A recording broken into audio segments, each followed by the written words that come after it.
Hello, dear educators. Welcome to Discuss Education powered by Linways.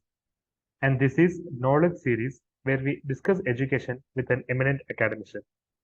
Today, we are going to discuss about the implementation of the new education policy 2020. And we bring for you Dr. Raghuvir Singh, an eminent academic leader who has served as the institutional head for several reputed universities and institutions. He is the former director of JK Business School, Gurgaon, the former director of Manipal University, Jaipur, and the former Pro Vice Chancellor and the current Vice Chancellor of TeerthankerMahaveerUniversity of Uttar Pradesh. So thank you so much, sir, for being a part of this Discuss Education initiative. Discuss Education is a platform where educators can come together and learn from each other. And we really believe you being here, the educators in our community will get a lot to learn from you. So thank you so much once again for being a part of Discuss Education. Yeah, pleasure is mine. Sure, sir. So the implementation of NEP 2020. Yeah. So without further delay, shall we move to the session, sir? Please go ahead. Thank you. So, sir, the first question we intend to ask you is, will the objectives laid in the NEP 2020 lead to the improvement of education quality in India? Thank you. Thank you so much. Let me tell you, frankly, this is the first time national education policy has so clearly indicated the purpose of education. Okay. Right.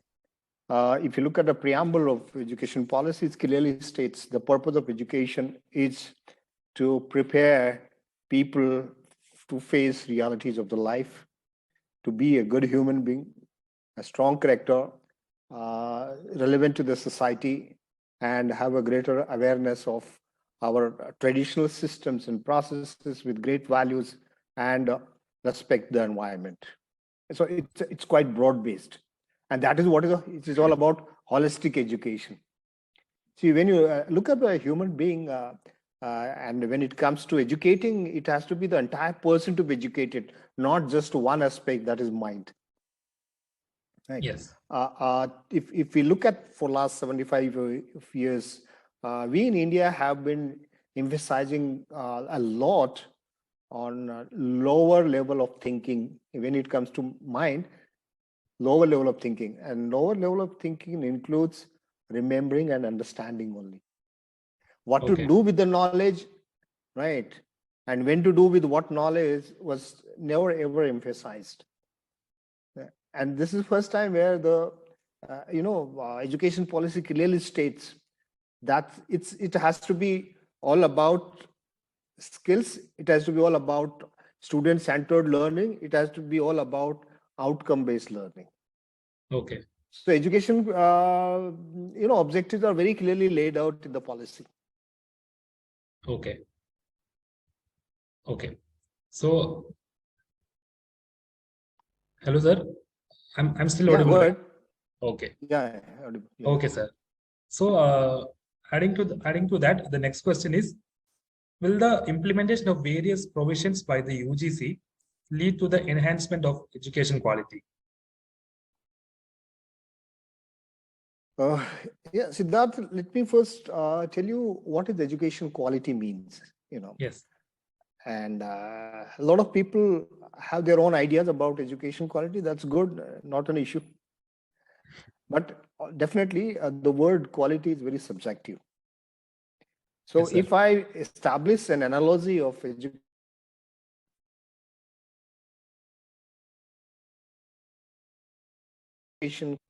that means something which meets the purpose. Whatever you create in life, it should have a purpose, whether it's a product or an education. So if it meets the purpose, and if it meets the standards and norms, right, you could call it a quality. But now the question, as far as education is concerned, what is the purpose? I'll tell you, prior to this NEP 2020, people didn't much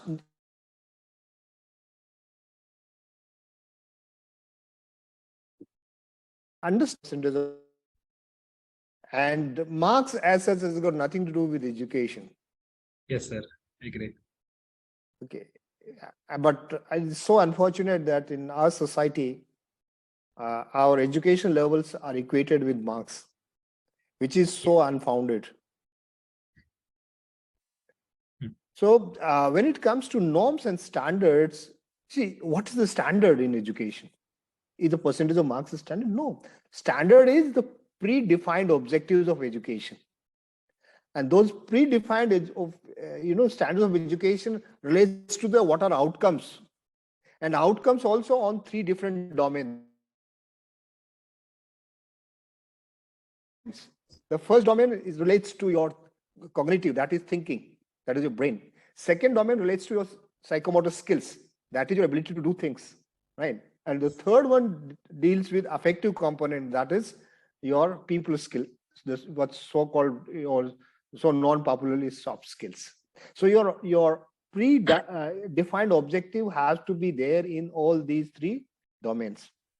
Now, if your education processes, that is our, the entire teaching learning process that includes your laying down the curriculum, the pedagogy in the classroom and the assessment strategy. Okay. If you put all these 3 together and when you assess a student, if a student reaches close to those predefined standards, you could say, yes, it is a quality, right? And yes, in quality, what matters most is, again, I'll take care of my analogy with the product. okay. When you develop a product, there are 3 most important things which makes a quality product. The first one, the material which you use. Number 2, the shaper, that is the worker, the Yes. quality of a worker. And number 3, the process, the technology which you use. Equate this to education. Material here is a student quality or the involvement of a student, right? How involved the student is in the entire process. That is, who is being shaped and who is shaping it. So who is being shaped is a student. Unless a student has an active role in learning, education quality can never come. That's point number 1. Point number 2, who is shaping it? That is the teacher. Now, if teacher does not facilitate, does not motivate, does not help and guide a student,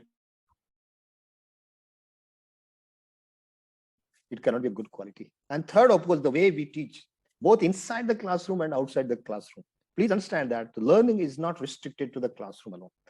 A research says that a student actually learns 25% of the entire, set of learning in the classroom. Next 25% he does himself, that is, self-learning. And 25% he learns, learn. So it's a very small amount of learning that happens with the teacher. And if that is neglected, then a student. So if you look at the role of a teacher, is make a student to learn how to learn, so that throughout the life he independently learns. He should guide him. He should, what we say is, let them, start learning to question rather than giving him or her ready-made answers.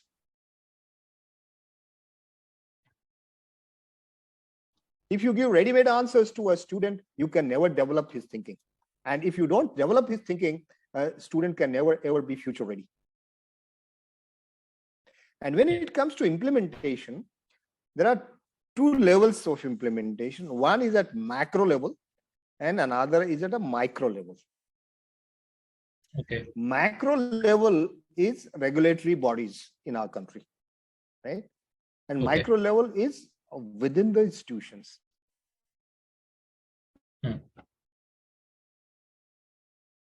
If you, I can conclude that we are not on a satisfactory curve as far as implementation is concerned.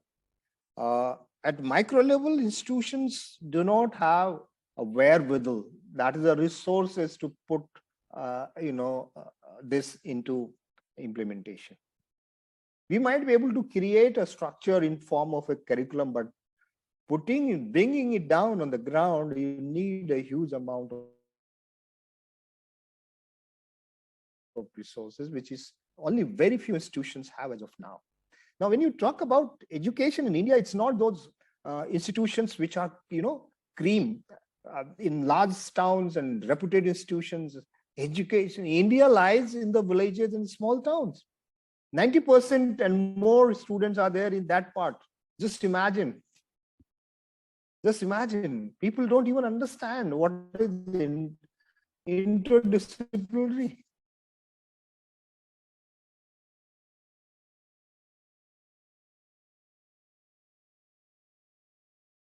If I look at the way, regulatory bodies have been going on, to me, it appears that their focus is more on structural changes rather than hitting where it matters most. See, unfortunately, in our country, we don't have a research done on education. That is to say that we do not know what works in the classroom or what doesn't work. We even don't know what is the fundamental problems with our education. So with little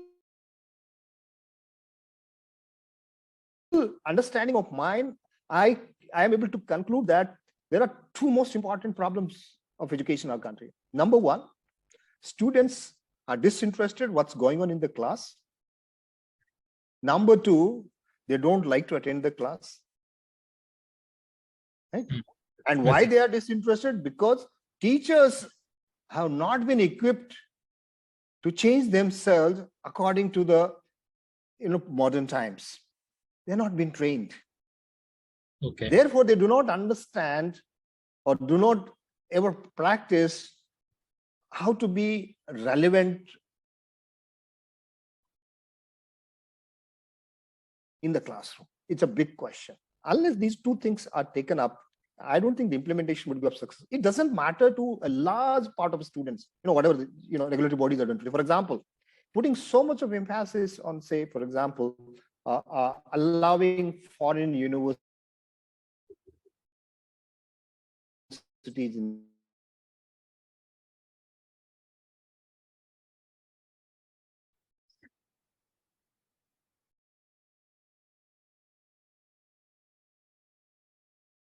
universities because of the very high cost and their eligible criteria. Yeah. Right. But I, as a regulatory body, putting so much of effort on it. And second question is, why should I actually import somebody's education in my country rather than importing education? Okay, stock and barrel. I would rather emphasize that what is good there in terms of processes. Let's learn that and bring up to send thousands of faculty members abroad, train them and let them come back and spread across the country and train the rest of the people on those so-called good teaching learning processes, which are more relevant to the modern times. What percentage of students can these foreign universities actually handle in India? And what kind of disturbance they will create, we have no idea as yet.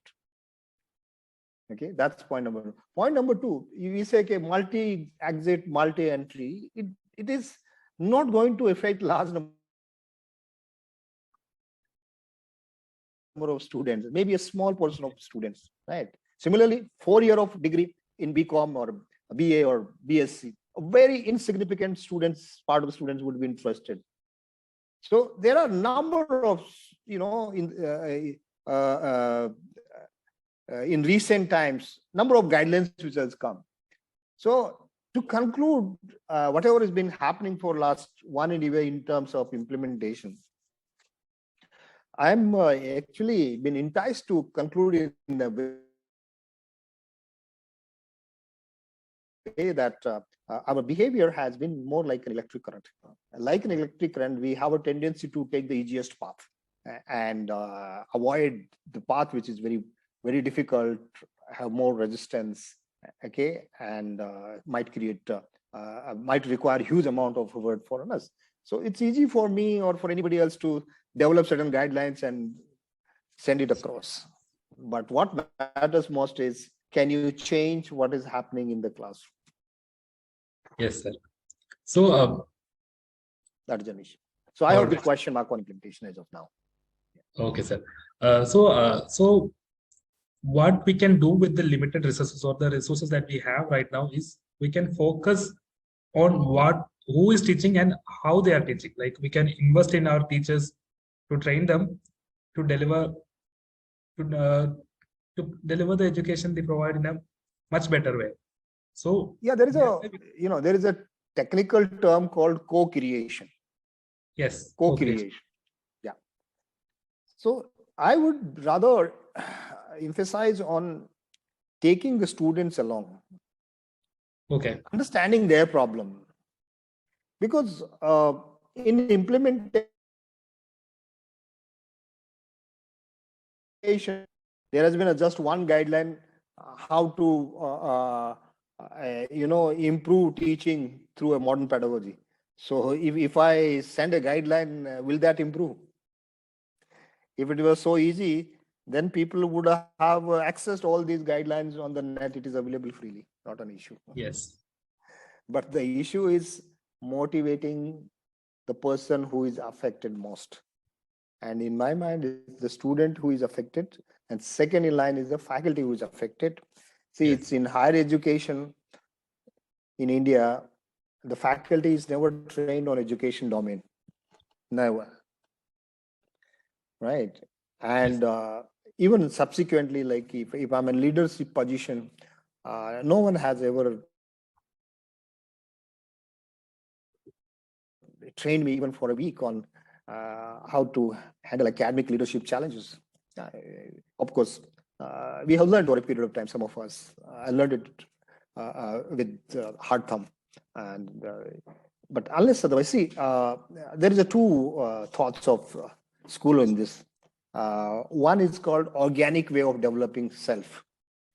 Some people might say faculty must develop themselves over a period of time. Okay, and another one is inorganic way, that is through training and development actually. But my take is that why to wait for that long period of time? Probably for me, it has taken more than 25 years to understand education domain. So if I now understood, I can pass it on to somebody with a 5 years of experience. So he can shorten this time period by 15 to 20 years. So that will be far more advantageous to the country than waiting for 20 years and 25 years for someone to understand education domain. All right. So the solution is getting into the classroom and solving that particular problem, nothing else. I don't need all those guidelines. For me, it's a foreign education or no foreign education, 3-year degree or a 4-year degree. It is an option. Let the people option be these are all options created. Okay, good, no problem. But only emphasizing that is not an education quality. And Yes, that sir. option is available to a very short or a small, insignificant part of the country's students. So probably it might become an elitist education, whatever changes we have brought in. So affect, you could see it after a few years down the line. You can mark my word that after 5 years, you realize this has really become very elitist. Yes, sir.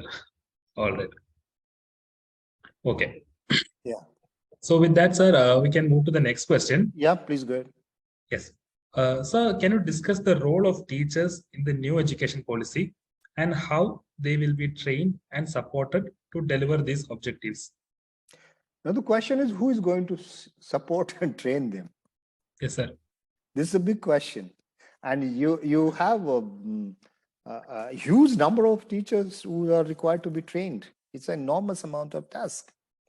Yes, sir. And see, I would rather suggest to have a kind of a task force developed, by the regulatory bodies of the Ministry of Education, which might involve a couple of thousand of students, faculty members who are sent abroad, for getting them trained in those so-called foreign teaching learning processes, which are considered to be, much more aligned to today's demand. So let's learn those processes rather than importing education. And these task force people should come back and spread across the country, and the funds have to flow from the ministry. There is no doubt about it. Okay. And simultaneously, you also have to have a task force where you can motivate these modern students. So the motivation plus the change in way we actually teach in the classroom can help us to bring a lot of changes in education quality. So teachers' role is very, very significant, because you might deliver in the classroom, but if nobody is prepared to listen, so a teacher has to motivate the student. There are three important principles of learning, I say. First one, most important one, is the readiness. Students' readiness. Okay. Second is exercise. Right. Yes, And sir. third one is effect.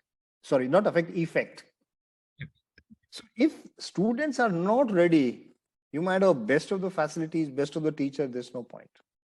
Yes, sir. We generally say you can take a horse to the water, but it is the horse which has to drink. You can't make it to drink. That's a simple thing. So to make a student ready, a lot of motivation has to go, and where even the role of society and parents is expected. Okay, number one. Number two, exercise. That means you have to make things happen time and again. Make them do it again and again. Unless a student does anything multiple times, you cannot make them learn. And third is an affect. So if my learning is causing positive change in me, I would be more motivated to learn. So if you follow this principle, okay, I think the way we learn will change quite substantially. All right. Okay. And now let's move to the last question of this session, sir. Yeah. So how does the NEP 2020 propose to integrate technology in the education system? And what are the potential challenges in implementing this? Yeah, technology in education for last 2 years has been adopted very well by, or rather, we've been very aggressive in adoption of technology for last 2 years. Yes, sir. True. Probably it was hastened by the COVID-19, number one, and even NEP 2020 also suggested this. Right. It have been brought down to the extent of incorporating technology in curriculum. So today you are allowed as an institution to deliver almost about 40% of your content through technology. Yes, sir. That's a number. And there are a number of platforms which are already there, and more would come. Right. So with certain things which we didn't imagine about 5 years back, it's already started happening. And even regulatory bodies are allowing you to, as a university, if you have achieved NAC A grade or you are in the first 100 of NRF ranking, you can deliver a degree on online, and which is equated to the regular degrees. Even that is also acceptable. Right? And then other processes of teaching and learning, whether it is a delivery of content in the form of videos or audios, okay, or remote synchronous as well as synchronous learning, that is also through the technology. And even admission process is done through technology. So there is a very less chances of physical contact of a student with any of the staff in the university. Right. And I'll not be surprised if down the 10 years, education institutions could be like Ola and Uber. That means you may not have a physical, entity, and you still are a university and providing education across the world. That's not far. Yeah, I imagine it's today even, right? Yes.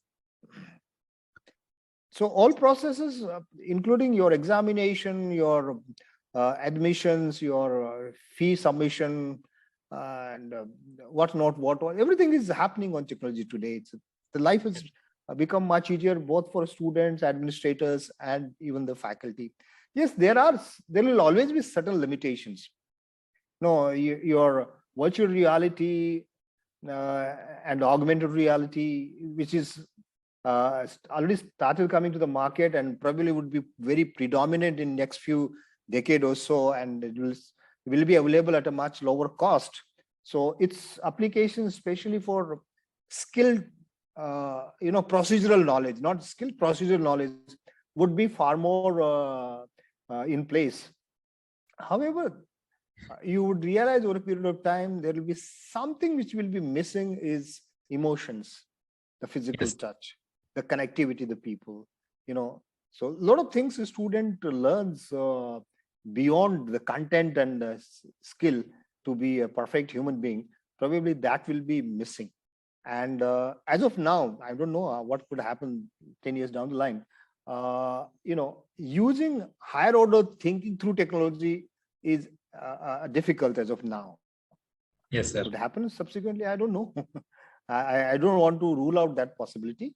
It could happen. So these are some of the constraints which would as it appears to be today. Future challenges could be overcome, all these challenges, and the way technology is progressing, you never know. Yes, sir. Thank you, dear. So that is where the hybrid learning comes to play. Like it's better to adopt hybrid learning. The hybrid learning, or both combination of asynchronous and synchronous learning would be the order of the day in the future. Yes, sir. Okay, sir. Okay. So with that, we have come to an end of this session. Okay. And it was really great to have this session with you, sir. And it's an honor to have. And once again, thank you so much for agreeing to. Thank you, dear. Thank you, dear, for having me. Thank you. Bye-bye. Take care. Namaskar. Thank you.